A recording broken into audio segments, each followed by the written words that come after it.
Kun raadiyoo burqaa oduu jaarmiyaa waraana bilisummaa Oromooti.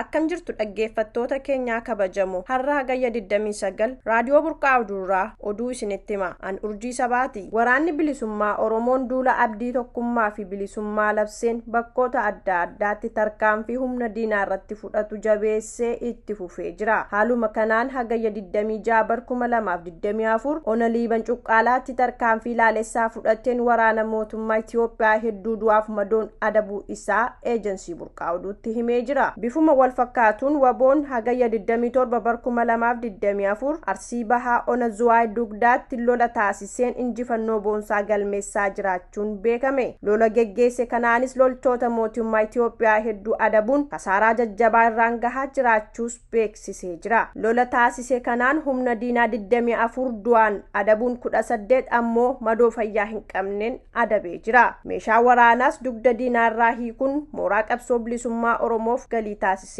Duula abdii tokkummaaf bilisummaa hagayya 26 bara 2024 geggeessaa ooleen fantaalleen lafa diinatti booji'an malee irraa dheessan akka hin taane mirkaneessee jira. Lafa dhiigni jaallanii dhangalee ture keessatti humna diinaa mandheeffattee jirtuuf sochii taasisaa ture irratti lola jajjabaabaneen hedduu hojiin ala gochuun kan hafte addaan bittinneessee facaasuu waboon beeksisee jira. Waboon lola taasisaa tureenis waraana mootummaa Itiyoophiyaa hedduu boojuu isaa eejensii burqaa oduutti himee jira. Hagayya 29 bara 2024 waboon kaaba Oromiyaa ona Jillee Dhummuuggaatti haleellaa loltoota mootummaa Itiyoophiyaa irratti taasiseen mooraa diinaa irratti kasaaraa jajjabaa geessisee jira. Waboon haleellaa gurmuu diinaa ona sana keessa mandheeffattee taa'aa turte irratti baneen loltoota diinaa 12 ajjeesuun 7 madeessee hidhannoo dugdarraa hiikee mooraa qabsootiif galii taasisee jira. Oduu wal fakkaatuun hagayya 27 bara 2024 Wallagga Bahaa ona Giddaa Ayyaanaa bakka addaa Sapheeraa Meexxii jedhamuun beekamutti waboon idilee humna diinaa waraana mootummaa Itiyoophiyaa irratti tarkaanfii laalessaa fudhateen danuu isaanii hojiin ala taasisuu beeksise. Akka maddeen eejensii burqaa oduutti himanitti lola jabaa bakkoota kanatti taasiseen hedduu du'aan yoo adabu lakkoobsi isaanii xinnaa kan hin taanes madoo deebii hin qabneen adabee jiraachuu waboon beeksisee jira. Kana malees meeshaa waraanaa hedduu dugda diinaarraa hiikachuun moonaa qabsoo gabbiseera. Ona kana keessatti humni finxaaleeyyii faannoo fi raayyaa ittisa biyyaa Itiyoophiyaa wultumsuun yeroo hedduu uummata keenyarra balaa jajjabaa geessisaa turuun isaanii ni yaadatama.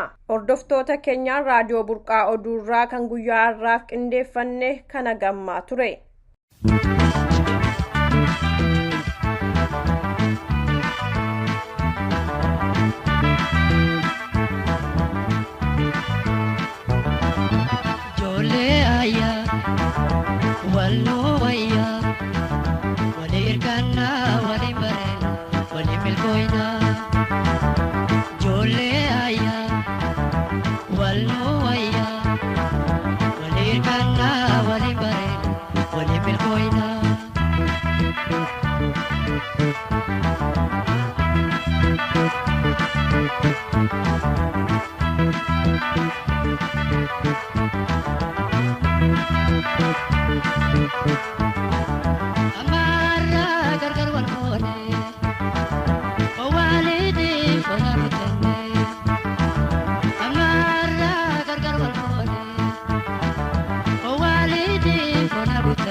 Oromoo hortee saba Kuush keessaa isa tokko. Kuush hortee dhala namaa bebbeekamoo keessaa isa guddaa yoo ta'u, horteen Kuush kun guddina aadaa, seenaa, aartii dhalachuu amantaa gurguddoof qubee barreeffamaa bocuun addunyaa kanaaf kan gumaachedha. Uummanni Oromoo jiraataa gaanfa Afrikaa isa duraa ta'uusaa barreessaan PRMM kitaaba isaa bara 1948 barreesse keessatti akka armaan gadii kanatti dhugoomee jira.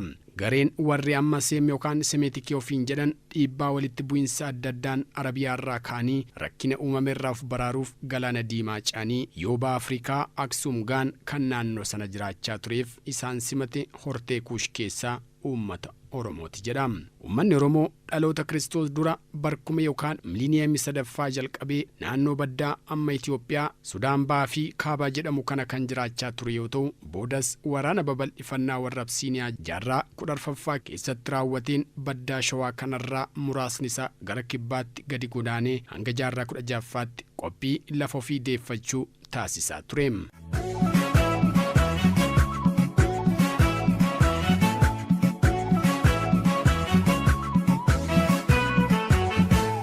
jalqaba jaarraa 16ffaa bara 1520moota keessa waraana deebisanii lafa ofii qabachuu taasiseen milkaa'ee qabiyyee isaa ganamaa deebifate.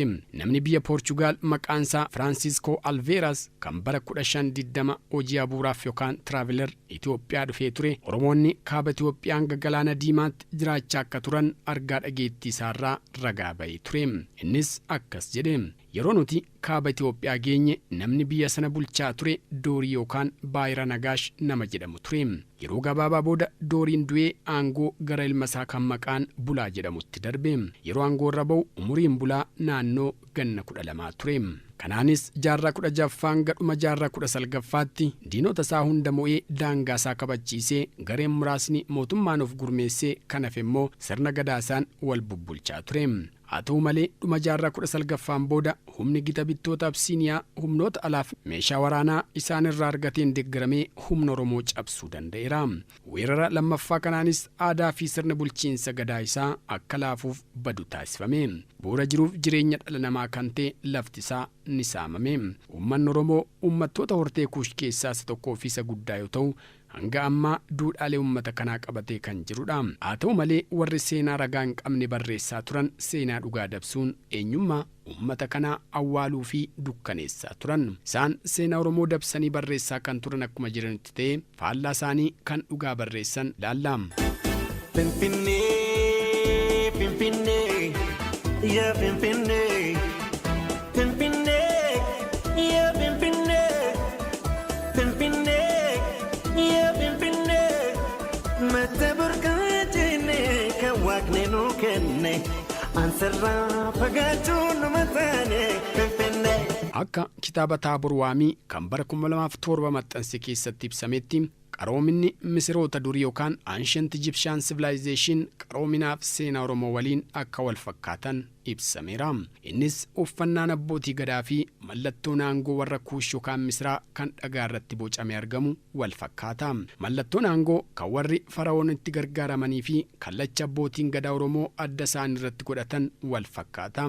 Kanaafuu qaroominni warra Misirii durii Oromoo keessatti hafuu akka noollee tilmaamoo fi kaa'an. Christopher Ihert qorannoo isaa kan bara 2002 keessatti akka ibsetti warri musliimaa daangaa Sumaalee irraa kaanii gara lixaatti babal'achuu isaaniin dura akkasumas warra Absiiniyaa jaarraa 14ffaa keessa yeroo jalqabaaf kallattii kibbaatti babal'achuu isaaniin dura warri Semeetik ofiin jedhan galaana diimaa ce'anii qubachuu duratti Oromoon guutummaa gaanfa Afrikaa kibbaaf lafa giddugala Itoophiyaa jedhamu kana hundarra jiraachaa ture jedhu. Kitaaba sirna gadaa Oromoo Maccaa fi Taabor Waamii kan Yoogganaa Dirsatoo Tochina የታሪክ እውነቶች jedhu kan bara 2008 barreeffame keessatti akka jirutti kana malees namtichi Waalis Buus jedhamu waa'ee Nakutoleb bara 1993 hanga 1133 hilma herbee akkanatti ibsa. Ati Nakutoleb Oromoo yoo taatu jalqaba irratti amantaa kiristaanaa hin fudhanne turte. Booda amanticha fudhattee mootii Harbee jedhamutti heerumte. Nakutoboo Leebdeesse. Laalibalaan yooduu gargaarsa Oromoon gara mootii Absiiniyaa ta'anii mo'an. Ragaan kunis namoota Oromoon baddaa Shawaa kanarra jiraachaa hin turre jedhaniif deebii kan ta'udha. Ragaan biraa Oromoon jaarraa 10ffaa dura akka naannoo kana jiraachaa ture maqaan gosaaf maqaan lafaa ni ibsu. Fakkeenyaaf Kooheen namni jedhamu kaartaa maqaalee bakka agarsiisan kan jaarraa 15ffaa qopheesse keessatti maqaalee har'as maqaa Oromoon beekaman kan Shawaaf Walloo keessatti argaman eeree ture. Isaanis Masaraa, Teessoo, Goraa, Ganamoo, Laaloo, Gomboo, Ganda Walloo, Salgan, Baddaa Bayiifaa eeree ture. Maqaaleen biroo Oromoon baddaa Shawaarra jaarraa 13ffaan dura jiraachaa akka turan ibsan maqaa gosa Jiddaa, Yaayyaa, Galaan, Ammayyaayiruun ni danda'ama. Warri kun! Hey! Warri kun! Warraan! Hey! Warri kun! Siif karra kaallu labee dhufee manaasii dhabee warri abeebee tufaadha karri tisaanii cufaadha warri abeebee tufaadha balballi isaanii cufaadha. Maqaan Shawaa jedhamu kun hiikni isaa maali? Hiruy Waldaslaasee kitaaba isaa Waazeemaa jedhu keessatti muggaasaaf dhufaatii maqaa kanarratti akkas jedhe. Maqaan Shawaa jedhamu kun maqaa kabaja sooressoota warra mootii sooranii fi naannoo masaraa mootichaatti warra aangoo olaanaa qabaniif kan kennamudha. Muhammad Hassan gamasaan lola kiristaanaaf musliimaa jaarraa 16ffaa sana gosni warra musliimaa gargaaraa turan maqaan isaanii Shawaa jedhama jedhama. Du'a Hayimed Giraanyiin booda jarri kun hangi tokko Galaadiyoosiin kan dhuman yoo ta'u warri kaan garbummaatti gurguramuun kanneen hafan immoo akka gara kibbaatti godaanan ta'e jedhama. Haa ta'utii maqaan Shawaa jedhu gandoota sheekota Shawaa fi ifaatti dabalatee ardaalee kaaba Shawaa Oromoonni irra qubatee ture mara kan haammatee fi booda garuu naannoo Tuulamaaf Maccaa walakkaan Garsii ga'utti kan haammatedha. Akka barreessaan Christopher Ihert jedhutti sabni Kuush durumaa qabee lafa baddaaf badda daree akkasumas gammoojjiiwwan Itoophiyaa keessa qubatee jiraachaa kan turedha. Saboonni Kuush naannoo eerame kana keessatti qubataa duraa turan. Kunis saboonni Kuush Oromoo dabalatee Itoophiyaaf lafa naannoo isaa jiru keessa dhaloota Kiristoosiin dura naannoo bara 5000 dura akka turee fi boodas barkumeedhuma gara damee saboota Kuush amma jiran kanatti akka qoodaman amanama. Saboonni Kuush kun biyya amma Nuubiyaa, Marawwee, Sulula Abbayyaa yookaan Naayil Vaalii fi Misira keessa jiraachaa kan turan yoo ta'u, dhiibbaa uumamaa fi namtolchee jechuunis waraana karaa kaabaan isaan irratti gaggeeffameen gara lixaa kaaba baaf kibba ba'a Afrikaatti socho'anii. Shaggar gaduufanii yaa karaa naannatu damamaadoo shaggar gaduufanii yaa karaa naannatu yoomaan argaan kiyyaaf kee abjuu naannatu damamaadoo yoomaan argaan kiyyaaf kee abjuu naannatu. Isaan kana keessaa warri Kuush ba'aa fi giddugala kibbaatti socho'uun qubate keessaa Oromoon tokko. Qorannoo fi qo'annoo seenaa madda adda addaa irraa argameen yeroo ammaa sabni Oromoo akka qaama saba Kuushotaa ta'ee fi ardii Afrikaa keessatti kaaba baaf lixa Afrikaa Itoophiyaa dabalatee jiraatan keessaa isaan gafa. Kanaafis saboonni Kuush biyya Itoophiyaa fi naannoo ishee keessaa dhaloota Kiristoos dura bara 5000 duraa jalqabanii jiraataa kan turan yoo ta'u, afaanota yeroo ammaa naannoo kanatti dubbatamaa jiran adda addaatti akka qoodaman qorannoon mirkaneessee jira. Finfinnee, Finfinnee, yaa Finfinnee, Finfinnee, yaa Finfinnee, Finfinnee, yaa Finfinnee, mata burqaajine kan waaqni nu kenne ansarraa fagaachuun nama taane Finfinnee. Sabni Oromoos yeroo booda akka afaanii fi aadaa isaas qabatee naannoo amma jiraatu babal'atee kan hubatamu yoo ta'u, walfakkiin jechoota afaanota Oromoo Beejjaa, Agaw, Kunaamaa, Affaar, Sumaalee, Sidaamaa, Koonsoo, Adiyyaaf kanneen kana fakkaatan yoo qoratamu walitti dhufeenya afaanota kanaa kan agarsiisuu fi yoo baay'ate waggoota 500 akka adda facaandhaa guyyaa yookaan kalandara isaanii irratti hundaa'uun tilmaamuun danda'ameera. Tilmaamaa fi dhaa guyyaa kalandara kanaas akka mala gaarii tokkotti fayyadamuun horteen Kuush akka wal fakkaatu beekuuf waggoota meeqa dura akka addaan faca'animu. Kunis uummanni kun dur madda tokkorraa akka kaan ifooma. Oromoon saboota kaaba Afrikaa waliin hidhata qabaachuusaa dhakaawwan fakkii namaatiin yeroo sana tolfaman yookaan siidaawwan akkuma abbaa gadaa Oromoo har'a adda isaanirra kallacha qaban ni agarsiisu. Inni biraa siidaan faayaa fi uummanni aadaa Sudaan kaabaa keessatti qonnaan argame faayaa fi aadaa dubartoota Oromoo Baalee har'aa kan guftaa mataatti keeyyatanii ayyaanota yookaan jila adda addaa irratti argaman wajjin wal fakkaata.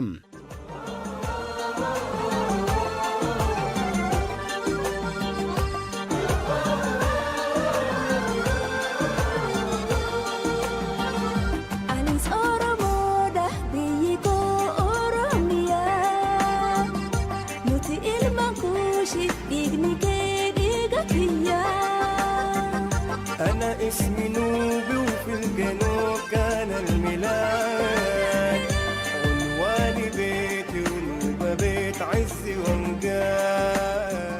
Meeshaan Oromoo yeroo ammaa mana keessatti fayyadamaa jiru meeshaa manaa yeroo durii Mareewee keessatti itti fayyadamaa turan waliin wal fakkaata. Meeshaan kunniinis kanneen kaaba Sudaan keessatti qonnaan argaman yoo ta'u, suphee irraa kan tolfaman ta'ee bocaaf faaya kan ofirraa qabudha. Isaanis xuggee yookaan xuwwee yeroo ammaati. Meeshaaleen Sudaan kaabaa keessatti qonnaan yookaan arkeoloojiin argaman meeshaalee yeroo ammaa baadiyyaa Oromiyaa keessatti mi'eessituu keessa kaayyatan bishaan yookaan farsootti naqatan ittootti tolfatan waliinis wal fakkaata. Kana malees ragaalee hambaa aadaa, afaan, argama arkeoloojii fi siidaawwan mul'atan afoola ummatichaaf raawwii sirna amantaa Kuush dabalatee yeroo dheeraa dura uummanni kun tokkummaan isaanii kan keessatti mul'achuu danda'udha. Gama biraatiin babal'inni amantiiwwan Yihuudootaa, Kiristaanaa fi Islaamaa irraa kan ka'e uummattoonni naannoo galaana Meeditiraanii jiraatan Arabiyaa kibbaaf akkasumas Faaris irraa buqqa'uun gara biyya kanaatti godaanan jaarraa adda addaa keessa walitti makamuun naannoo kanatti jijjiiramni guddaan akka mul'achuu danda'e ni dubbatama. Sochiin kunis kallattii Itoophiyaa durii Marawwee, Nuubiyaa, Suubba, Saabaa, Naapaataa, Aksum, Laastaaf Gondor keessa jiraachuu dhufan irra jireessi qubattoota kanaa uummatatti makamuun qubachaa kan turanidha. Jarreen hafanis gosa ofii ijaaruun, afaan isaanii cimsuun, waraana yookaan raayyaa cimaa ijaaruun wiirtuu amantaaf daldalaa akkasumas siyaasa hortee Kuushota iddoo eeraman kanarraa akka bittinnaa'u godhanii ture. Kanarraa ka'uun rakkina kana dandamatanii kan achitti hafan malee uummanni achi ture gara kibbaa socho'uun akka qubatan seenaan ni addeessa. Bifuma kanaan Itoophiyaan dur bal'inni ishee walakkaa Misraa kaasee biyyoota akka Sudaan, Kaabaa fi Bahaa Itoophiyaa ammaa jirtu Eertiriyaa, Jibuutii, Sumaalee fi Keeniyaa dhuunfatanii akka tatamsaa turan ni himama. Shaggar gaduufanii yaa karaa naannatu damamaadhoo shaggar gaduufanii yaa karaa naannatu yoomaan argaan kiyyaafee abduu naannatu damamaadhoo yoomaan argaan kiyyaafee abduu naannatu. Walitti bu'insaa fi wiirtuuwwan daldalaa yeroo adda addaatti uumamanii qofaatti ba'uun biyyoonni hedduun mul'achuu qaban. Sabni Oromoos rakkinaaf sochii kana keessatti qooda kan qabu ta'ee walakkaan jireenya isaa qonnaaf horsiisee bulaa irratti kan xiyyeeffate waan tureef daandii daldalaa irratti falmii godhamaa ture dhiisuun gara lafa tasgabbii qabuuf nagaan jiraachuutti fuulleffachuun wiirtuu siyaasa isaa biyya giddugala kibbaatti sochoose. Barreessitoonni maatii afaan Kuush irratti hojjetan kan akka Poolistikee bara 1889 akka ibsanitti Oromoon kaaba baha Afrikaa keessaa bara mootummaa Aksum dursee jiraachaa akka ture kan mul'isudha. Kana malees naannichatti Oromoon saba beekamaa fi hundee saboota hedduu akka ta'e eeruun dhaloota Kiristoos dura bara 200 hanga dhaloota Kiristoos booda 800tti kan naannicha keessa turan akka ta'e ni addeessa. Namni kun madda isaa eeruu baatullee Oromoonni raayyaa fi azaboo biyya isaanii kan durii naannoo Arabiyaa kibbaa galfoo Fadan irraa ka'uun naannoo amma jiran Tigraay kan qubatan. Ka'umsa amantaa Islaamaa dura akka ta'ee fi warri Seem garuu isaan booda akka dhufan kan ibsu yoo ta'u, warri Kuush garuu akka isaan dursan himu. Humnoonni alaa dhufan tokko tokkos yeroo booda amantaa fi aadaa jiraa mormanii qofaatti of ijaaruu akka sochuu qaban seenaa keessatti ni beekama. Bifuma kanaan walitti dhufeenyaaf wal fakkii uummata Oromoo fi saboota damee Kuush irraa maddan ragaa qorannoo saayinsii xiinqooqaa fi aadaa yookaan linguistic and archaeological evidence irratti hundaa'anii qorachuun dhugaan kun akka ifa ta'u godhameera. Barreessitoonni hedduun seenaa saba Oromoo fi madda isaa ilaalchisanii seenaa dhugaarra maqee baay'ee barreessaniiru. Hanga yeroo dhiyoottis falmii xumuran arganne ta'uun isaa ni beekama. Kunis kan ta'uu danda'e uummanni Oromoo seenaa barreeffamaan bara dheeraaf dhalootaaf lafa kaawwate dhabuusaa yoo ta'u, sabni Oromoo qaama saboota Kuush akka ta'e qorannoo gadi fageenyaa qabu gaggeeffamuu dhabuun hir'ina guddaa seenaa keessatti mul'atudha. Pimpinee, Pimpinee, yaa Pimpinee, Pimpinee, yaa Pimpinee, Pimpinee, yaa Pimpinee, mata burqaajinee kan waaqni nuu kenne ansarraa fagaachuun nama taane Pimpinee. Inni lammaffaa immoo uummaticha amantaalee gurguddoo lamaan biyya ollaarraa dhufaniin waan dhuunfatameef namoonni uummata kana keessaa ba'anii baratan tokko tokko oromummaa isaanii gatuun gara aadaaf duudhaa amantaalee kaanitti waan makamaniif of ibsuu irratti rakkoon kan uumame ta'uu isaati. Yeroodhaa gara yerootti ragaa qorannoof barreeffamaa seenaa moototaaf amantii keessatti maqaan Oromoo argamuun isaa ka'umsa yoo ta'u, kunis gaaffii guddaa kaasaa tureera. Barreessitoonni duraa gita bittoota deeggaran seenaa dhugaa dhiisuun dhoksuun Oromoo akka uummata godaantu ta'etti ibsuuf yaalaniiru. Hojii kamiyyuu caalaa hayyoonni biiroo aadaa fi turizimii Oromiyaa bara 2006 kitaaba seenaa Oromoo hanga jaarraa 16ffaa jedhu qopheessanii fi hojiin Alamayyoo Hayilee bara 2007 sirna gadaa siyaasa Oromoo Tuulamaa falmii armaan dura tureef deebii quubsaa kennuu keessatti daangaa seenaa Oromoo irratti jiru jijjiiruuf bu'aa hojiiwwan gurguddoo jijjiirama akka qabaatu taasisanidha. Hayyoonni qorannoo yeroo dheeraa godhaniin sabni Oromoo jiraataa duraaf saba bal'aa ta'uusaa mirkaneessaniiru. Yaada kanas hojii Diyaabbaadiyee irratti hundaa'uun kan barreesse Maarshaal Disaalvaak bal'ina afaan Oromoo laalchisee yoo ibsu beekumsi yookaan falaasama Giriik jedhamee dubbatamu martinuu maddisaa Afrikaa beekumsa saba gurraachaa akka ta'e kan nama hubachiisudha. Kana malees ragaan dabalataa yaada kana cimsu bifa kanaan qindaa'eera. Kunis Afrikaa bahaa Oromoo dabalatee lafa argama sanyii namaa akka ture kan ifa taasisudha. Kanarraa kan ka'e saboonni Afrikaa keessattuu kaabaaf baha Afrikaa iddoo hundeen dhala namaatti argame qofa osoo hin ta'in maddaaf jalqaba amantiiwwan beekamoo fi qaroomina ilma namaa maraaf bakka bu'uura akka ta'etu eerama. Kunis saba Kuush Oromoo dabalatee kan hammate ta'uu isaa mul'isa. Kanaaf Oromoon jiraataa duraa ta'uu isaa mul'isa malee uummata godaantuuf weerartuu akka hin taane kan ibsudha.